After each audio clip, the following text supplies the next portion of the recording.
સમાચાર વડોદરાથી કે જ્યાં પીઆઈના નામે લાંચ માગનાર વેપારી સકંજામાં આવ્યો। વડોદરામાં વધુ એક લાંચિયો એસીબીના સકંજામાં આવ્યો છે કે જ્યાં વડોદરાના વારસિયા પોલીસ સ્ટેશનના પીઆઈ વસાવાના નામે 2.5 લાખ રૂપિયાની લાંચ લેતા વેપારીની એસીબીએ ધરપકડ કરી। અમદાવાદ એસીબીએ વડોદરા એસીબીની સાથે રાખીને છટકું ગોઠવ્યું અને સુરેશ તોલાણી નામના વેપારીને 2.5 લાખની લાંચ લેતા રંગે હાથ ઝડપ્યો। ફરિયાદીની જમીન પર અજાણ્યા બિલ્ડર દ્વારા ગેરકાયદે બાંધકામ કરવામાં આવ્યું હતું।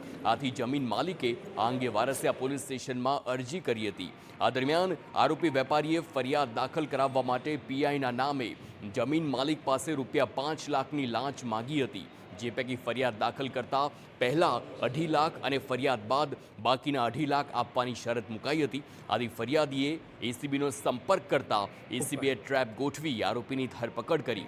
અધિકારીઓના જણાવ્યા મુજબ આ કેસમાં હજી સુધીની ભૂમિકાના કોઈ પુરાવા હાલ મળ્યા નથી, પરંતુ જે પ્રકારની કાર્યવાહી છે તપાસ ચાલુ છે।